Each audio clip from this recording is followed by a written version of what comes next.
Assalamualaikum warahmatullahi wabarakatuh. Dengan saya Mang Iko. Di kesempatan kali ini, saya akan melanjutkan cerita yang sebelumnya. Bagaimana dan seperti apa ceritanya? Tak usah berlama-lama, berikut ceritanya. 1 bulan di sini. Dengan kondisi makan yang seperti ini juga, tiba-tiba aku teringat bapak dan ibu di kampungnya, juga abah yang sudah lama aku tidak memberi kabar. Kondisi Nek Rara semakin tidak baik Pur. Bahkan barusan sudah kembali tidak mau minum obat. Makanya bibi lama sama sekali menolak. Bahkan darah dari luka-lukanya semakin banyak Pur. Hampir sama seperti pagi yang bibi lihat pas kamu yang antar makanan ke kamar Nek Raras. Tuh digresek bibi simpan, ucap Bina sambil menunjukkan ke arah gresek. Iya, banyak sama seperti aku, ucapku dalam hati. Aku berkali-kali Bi bolak-balik dari wajah ke tangan begitu saja. Makanya banyak. Kapan dokter itu datang lagi Bi? Tanyaku pada Bina. Sama bibi juga. Bahkan barusan Nek Raras setelah melihat ke arah cermin besar itu di kamarnya. Kamu tahu kan? Tanya Bina. Tiba-tiba aku teringat pada kejadian pagi tadi soal sosok wanita yang aku lihat di cermin. Iya Bi tahu. Yang mengarah langsung ke tempat tidur Nek Raras. Kenapa memangnya Bi? Tanyaku.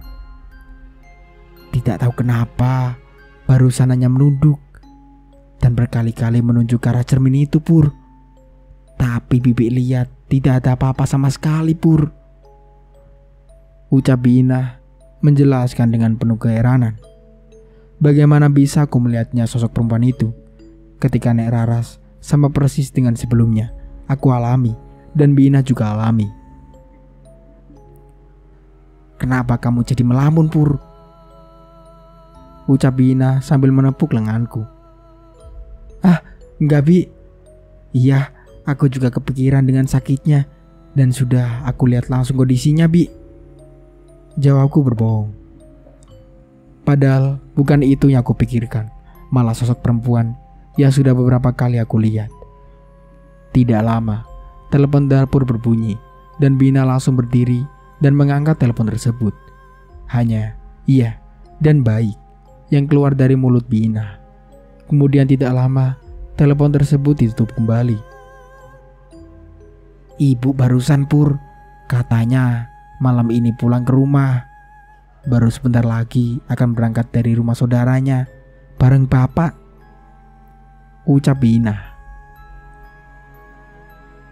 Ibu sekalinya gak ada di rumah lama ya Bi? Lebih sering di rumah saudaranya ya? Jawabku dengan perlahan. Iya Pur, memang begitu.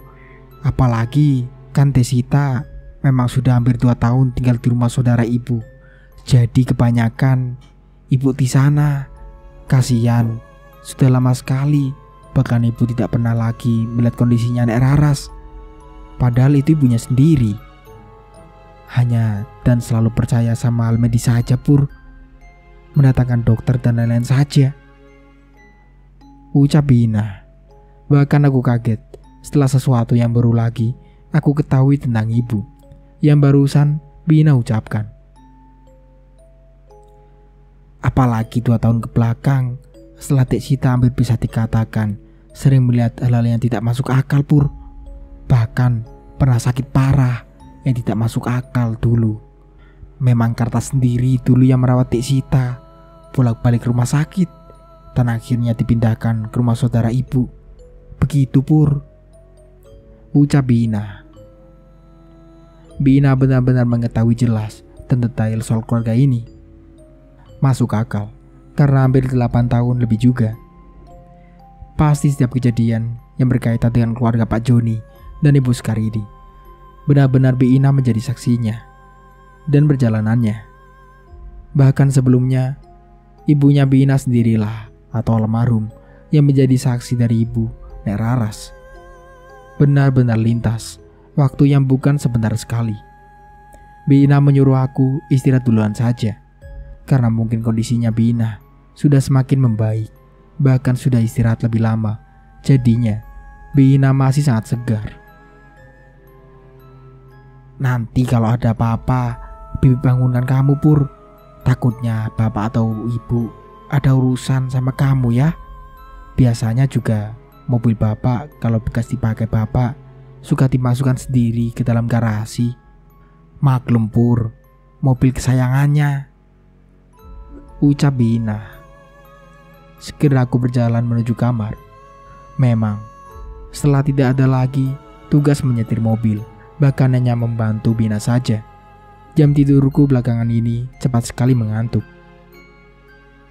Terbaring melihat atap kamar, beberapa pikiran tenang, apapun di rumah ini, satu persatu silih berganti hadir dalam otakku. Apalagi tentang ibu yang sudah lama tidak melihat Nek Raras, ibunya sendiri.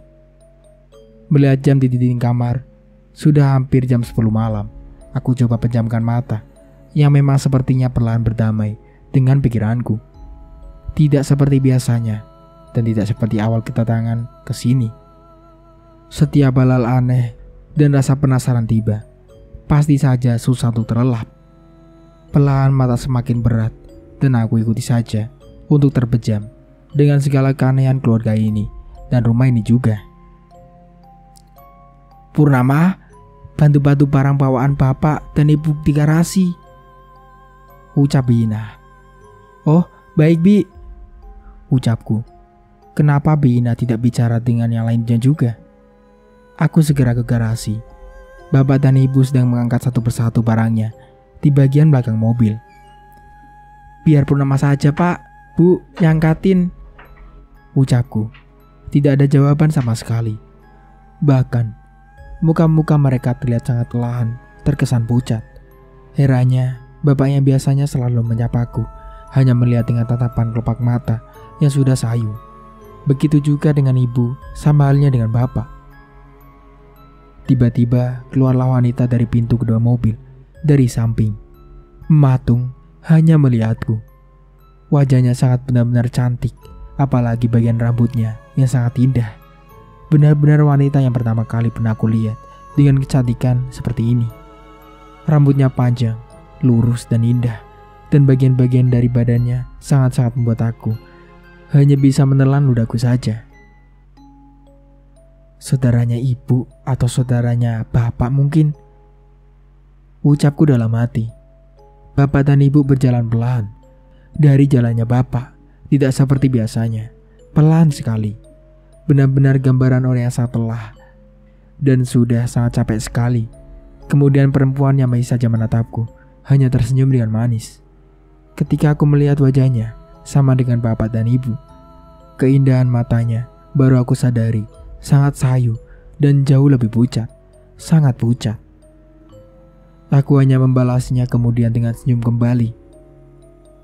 Kelelahan pasti, ucapku dalam hati. Ibu dan bapak melangkah diikuti dengan perempuan cantik itu di belakangnya, dan kemudian aku, yang dua tanganku membawakan barang-barang yang tidak tahu isinya apa ini. Sampai di dapur, Bina hanya berdiri mematung, menunduk. Bi, ini kemanakan? Simpan di mana? Tanyaku pada Bina. Tanpa jawaban sama sekali, hanya menunjuk ke arah pintu yang terhubung dengan ruangan utama rumah ini.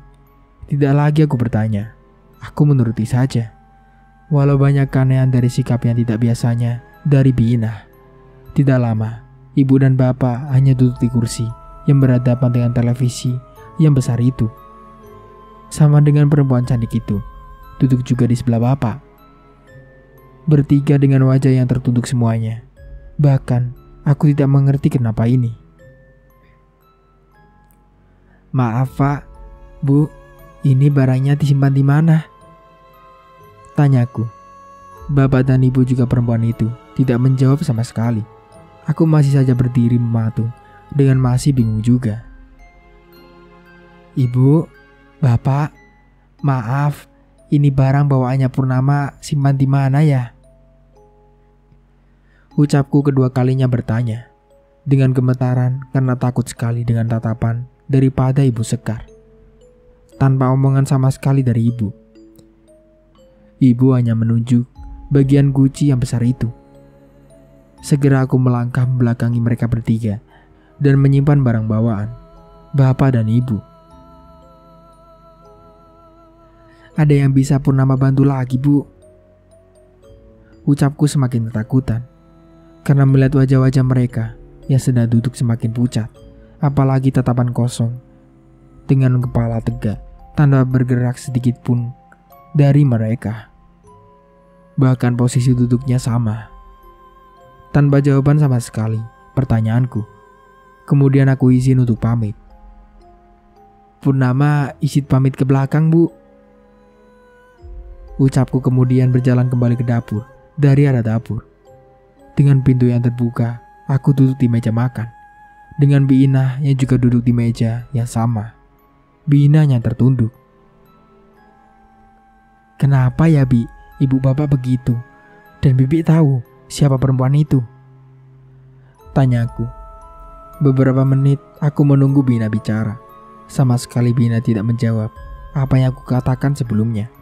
Masih saja dengan posisi yang sama. Bibi, Bi, ucapku sambil menepuk-nepuk bagian lengan Bi Inah. Bi Inah tidak menjawab sama sekali. Bahkan aku dengan maaf tidak sopan, sampai harus menundukkan kepalaku lebih bawah untuk melihat wajah Bi Inah. Bukan main kagetnya, aku melihat mata Bi Inah hanya melotot saja tanpa berkedip sama sekali. Hal itu yang membuat ketakutanku bertambah. Awalnya dengan mungkin bertanya dan mengobrol dengan Bi Inah, rasa takutku sedikit berkurang. Kenyataannya bertambah. Tiba-tiba ada suara teriakan dari dalam ruang tengah. Ampun, jangan, ampun. Suara itu sangat keras. Segera aku palingkan tatapan dari Bi Inah ke arah suara itu berasal. Dan benar saja, di ruang rumah utama yang barusan aku mengantarkan barang bawaan bapak dan ibu, aku melihat perempuan cantik yang sebelumnya aku kagumi sedang menjambak dan menarik Nek Raras dengan paksa ke hadapan bapak dan ibu. Aku tidak bisa diam, baru saja aku berdiri. Tangan Bi Inah menahanku dengan sangat keras. Jangan, sudah diam. Dengan suara yang berbeda, tidak seperti biasanya, Bi Inah bicara. Lebih sedikit berat dan serak. Aku tidak bisa melawan kuatnya tangan Bi Inah yang menahan lenganku. Bi, itu Nek Raras kasihan, Bi. Lepasin, Bi. Ucapku. Sudah diam, jangan. Ucap Bi Inah membentakku dengan keras. Aku kaget dengan bentakan Bi Inah yang baru pertama. Dengan kerasnya suara yang Bi Inah ucapkan. Di ruang tengah rumah, aku melihat Nek Raras posisinya di bawah dengan tubuh sudah sangat tua itu. Terlihat terduduk dan hanya menangis dengan keras. Sementara rambutnya masih saja tidak lepas dari tangan perempuan cantik itu. Tidak lama, perempuan cantik itu berdiri. Aku melihatnya masih sangat jelas. Karena jarak pandang dengan pintu yang terbuka tidak terlalu jauh. Tiba-tiba keluar gunting dari tangan perempuan itu, memotong rambut Nek Raras. Ampun, sudah, ampun. Teriakan Nek Raras yang sangat keras. Dengan isakan tangisan yang tidak berhenti. Dan dengan secara tiba-tiba, gunting bagian ujungnya terarahkan dengan cepat ke bagian muka dan tangan Nek Raras. Jangan, hentikan! Teriakku dengan sangat keras. Perempuan cantik itu sama sekali tidak melihat ke arahku, padahal suaraku benar-benar keras. Bahkan keras sekali. Dan yang membuat aku kesal, bapak dan ibu hanya duduk di kursi tanpa bergerak sedikit pun. Padahal kejadian itu di depan wajah mereka, di dekat mereka. Lepaskan, Bi, lepaskan! Teriakku dengan sekuat tenaga melawan tangan Bi Inah yang memegang lenganku. Tiba-tiba Bi Inah melepaskan dan aku berlari dengan kencang menuju perempuan cantik yang sedang berdiri itu. "Hentikan! Jangan!" ucapku sangat kencang. Dari kejauhan, aku melihat wajah dan lengan Nek Raras sudah berlumuran darah sangat banyak. Banyak sekali, dan perempuan cantik yang tidak aku ketahui itu siapa, hanya tertawa dengan sama kerasnya dengan suaraku. "Hentikan! Tolong hentikan!" ucapku sambil menangis melihat ke arah Nek Raras yang sedang menahan sakit. "Purnama? Purnama?"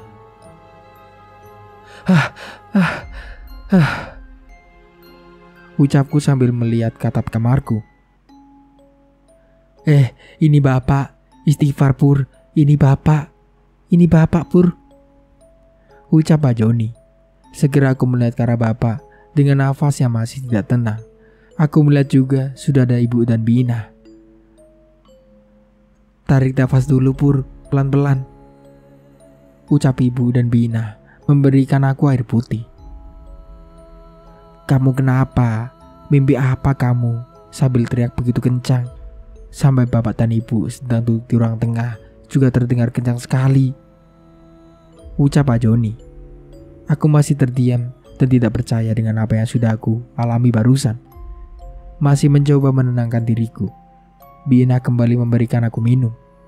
Bapak, Ibu dan Bina menghadap ke arahku yang dimana kasur pada kamar ini berdekatan dengan tembok kamar.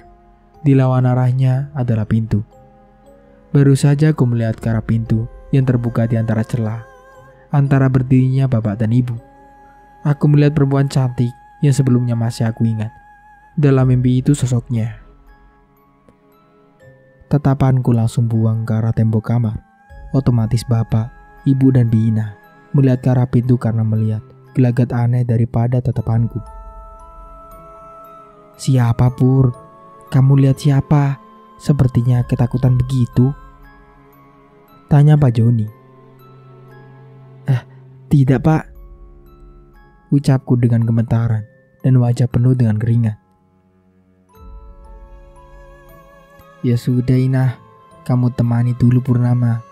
Kalau ada apa-apa, kasih tahu saya dan Bapak," ucap Ibu dan kemudian dengan Bapak juga meninggalkan kamarku.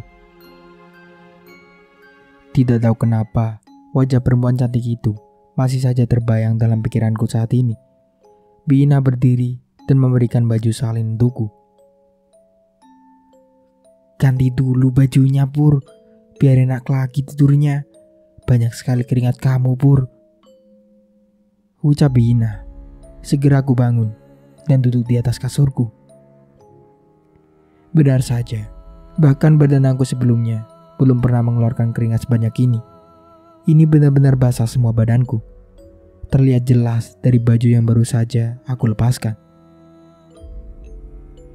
"Bibi kaget kamu teriak-teriak.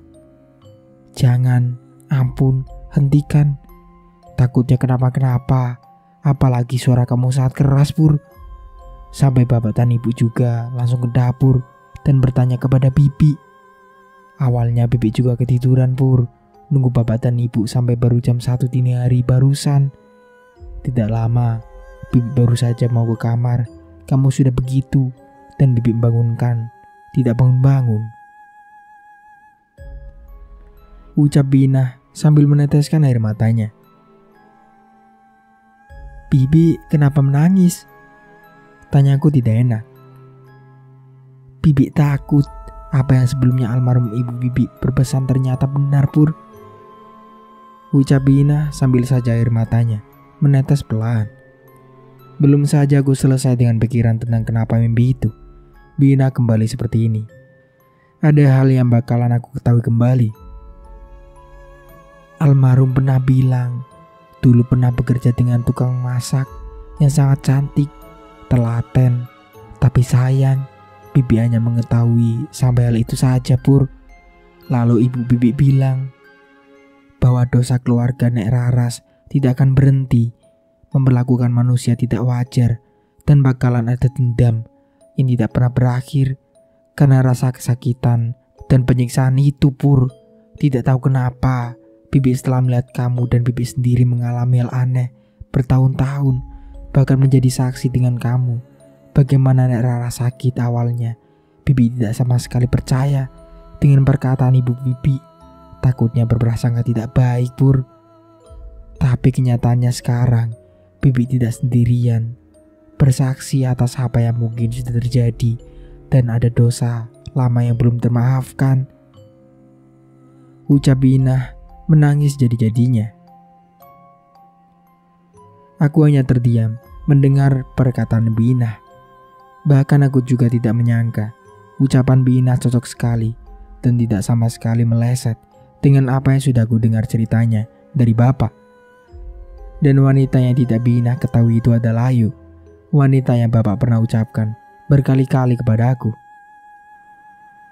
Karena aku sudah berjanji kepada Bapak tentang hal itu, aku tidak bisa menceritakannya kembali pada Bina. Bukankah kemewahan laki terletak pada janji yang bisa ditepati dan omongan yang bisa dipertanggungjawabkan? Begitu Abah pernah berkata dan aku ingat selalu. Iya Bi, bakalan ada maksud dan tujuan ketika almarhum Ibu Bibi berpesan seperti itu. Mungkin saja pesan itu adalah bentuk rasa kasih sayang kepada Bibi dari Ibu, agar pesan tersebut Bibi bisa kembali dan terus ingat pada Ibu Bibi. Ucapku dengan perlahan, menenangkan Bina. Iya Pur, terima kasih. Kamu harus baik-baik saja. Baca doa dulu ya sebelum tidur. Kembali kalau tidak enak badan, tidak apa-apa. Besok Bibi yang gantikan dulu tugas kamu di pagi hari. Tidak apa-apa, Bibi tinggal ya. Cerita Bibi cukup kamu dan Mang Karta yang tahu apa yang barusan Bibi katakan. Bibi sedang niat saja dengan Ibu Bibi. Ucap Bina. Aku setuju dengan ucapan Bina. Bahkan aku bukan orang yang bisa sembarang mengesampingkan amanah demi tujuan apapun. Kemudian Bina kembali meninggalkan kamarku. Aku kembali terbaring dan melihat jam, sudah jam 2 dini hari. Bagaimana bisa perempuan yang ada dalam mimpiku? Aku melihatnya langsung, berwujud juga. Ucapku dalam hati, kembali memaksakan mata untuk terbejam. Dalam pejaman mata gelapku, sebelum tertidur kembali, kejadian 2 kali mimpi yang aku alami. Selain kejadian aneh lainnya di rumah ini, benar-benar menjadikan aku pertanyaan besar. Awalnya aku bermimpi Bina yang diperlakukan tidak wajar oleh Nek Raras di dapur. Kemudian Nek Raras yang diperlakukan seperti apa yang diperlakukan kepada Bina oleh perempuan cantik yang aku tidak tahu siapa itu.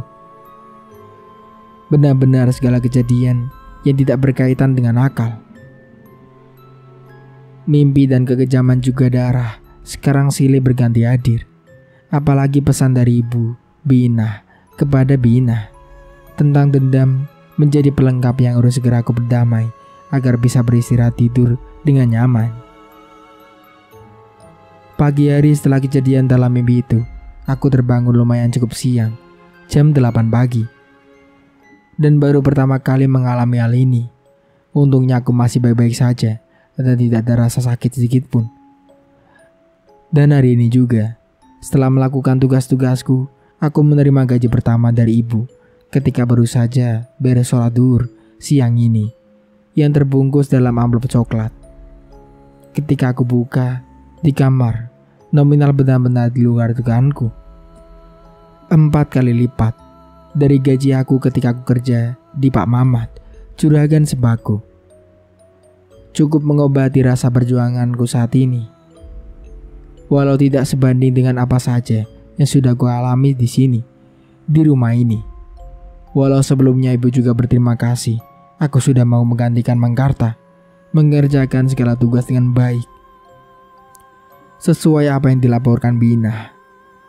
Dan hari ini juga, tumben sekali dan baru pertama kali, Bapak, Ibu lengkap ada di rumah, walau kurang tanpa kehadiran Dek Sita. Aku segera izin kepada Bina untuk mengabari Mang Dadang di kampung. Setelah menentukan waktu dengan Mang Dadang, akhirnya Sore ini aku akan berbicara dengan Abah di kampung. Sore yang aku tunggu tidak lama hadir dengan cepat. Di waktu yang sudah ditentukan, segera aku telepon ke kampung halaman. Benar saja, teleponku langsung diangkat. "Assalamualaikum," ucapku. "Waalaikumsalam, Pur," jawab suara Abah yang khas dan aku kenal sekali. "Bah, alhamdulillah Purnama baru saja dapat gaji pertama. Tapi kemarin apa yang pernah Abah katakan sebelumnya sudah aku alami, Bah. Soal mimpi dengan wanita itu benar-benar hadir, Bah. Apa maksudnya ini, Bah?" tanyaku, yang tidak tahu kenapa tiba-tiba membicarakan hal itu. Padahal awalnya sama sekali tidak pernah aku rencanakan. "Alhamdulillah, Abah senang dengernya, Pur. Tapi yang tidak membuat Abah senang dan selalu membuat Abah kepikiran adalah kamu di situ di luar semua pekerjaan kamu. Iya, hal tentang bagaimana keluarga Nek Raras itu. Makanya setiap kamu berdoa dan membacakan wirid yang Abah berikan untuk meminta pertolongan dari Yang Maha Kuasa untuk diri kamu, Pur. Tentang wanita itu bukan urusan kita. Tapi kasihan setelah Abah ikhtiar dari sini, informasi dari Mangkarta juga, Abah bisa membenarkan. Iya, itu ada kesalahan masa lalu dengan waktu yang bukan sebentar. Apapun juga, kamu ingat apa yang sudah kita lakukan di dunia ini. Semuanya berjalan di atas pertanggungjawaban, tidak dibalas di dunia. Ingat, selalu ada akhirat tempat pembalasan yang tidak bisa dihindari, Pur," ucap Abah menjelaskan dengan pelan. "Iya, Bah, segala yang ingin aku ketahui atas penasaran dalam diri aku perlahan dibukakan begitu saja, soal aku menjadi penumpang informasi dari apa yang ingin aku tahu, Bah. Apalagi Pak Joni, majikan laki begitu terbuka padaku. Cerita dulunya gimana juga aku tahu begitu saja. Bahkan Pak Joni katanya heran kenapa begitu saja pengen cerita ke Purnama, Bah," ucapku. "Alhamdulillah, syukur. Karena penasaran itu juga semua kejadian aneh yang Purnama alami awalnya dari itu. Dan kebetulan kamu cucu Abah, masih satu darah dengan bapak kamu, jadi Abah wajarkan. Namun itu begini, biar jelas, sudah terlalu lama dengan waktu yang panjang kesalahan yang keluarga Nek Rara sembunyikan, sehingga perempuan yang menjadi korban atas apa yang sudah mereka lakukan, Pur, tidak tenang. Timbullah dendam yang Abah pernah bilang. Kalau soal sakit, jangan jadi kufur, tidak percaya sama Gusti Allah. Sakit dan sembuh atas kuasanya, Pur. Saran Abah kalau untuk Nek Raras, cobalah meminta maaf kepada Gusti Allah. Bukankah segalanya mudah untuk Maha Kuasa itu? Lagian anggap saja itu sebagai penembus dosa-dosa. Kalau sadar hal itu, Pur, ucap Abah menjelaskan. Dengan waktu yang lama, Bah, tanyaku. Bukankah berdoa dan meminta harus selamanya, Pur? Maksud Abah semoga cepat sembuh dan sadar ada kesalahan. Ya sudah, minta maaf. Dan siapa yang tahu isi hati manusia, kan, Pur? Bisa saja karena waktu lama itu memang kesalahannya sudah sangat dalam. Walau urusan dosa dan kesalahan, siapa manusia hidup yang tidak mempunyai itu, kan? Apa pesan kamu tetap berdoa untuk keselamatan kamu dan segala kejadian itu bisa datang jawabannya dari suatu kejadian, bahkan mimpi sekalipun, ucap Abah. Abah juga bercerita kondisi sakitnya Bienah, istri Mangkarta, semakin membaik. Lalu kabar ibu yang selalu tidak tenang dengan kondisi aku di sini. Dan Abah selalu meyakinkan keluarga kalau aku baik-baik saja di sini. Benar-benar kuat batin seorang ibu, ucapku dalam hati. Kemudian Abah juga berpesan, ingatkan hal-hal yang baru saja Abah sampaikan kepada kedua majikanku tentang cobalah untuk meminta maaf pada masa dan waktu yang sudah berlalu. Mungkin salah satu cara sembuhnya Nek Raras lewat hal itu. Obrolan dengan Abah berakhir dengan rasa tenang yang aku alami. Setelah obrolan itu, aku kembali bekerja dan sampai malam ini tiba. Hanya pikiranku saja, dan tentang mimpi itu masih aku simpan baik-baik dan sesekali aku ingat. Karena aku percaya dengan apa yang dikatakan Abah. Segala kejadian bisa jadi pertanda, sekalipun lewat mimpi. Begitulah akhir ceritanya. Semoga dari cerita ini kita bisa ambil hikmahnya. Saya Mang Iko pamit undur diri. Kurang lebihnya mohon maaf. Wassalamualaikum warahmatullahi wabarakatuh.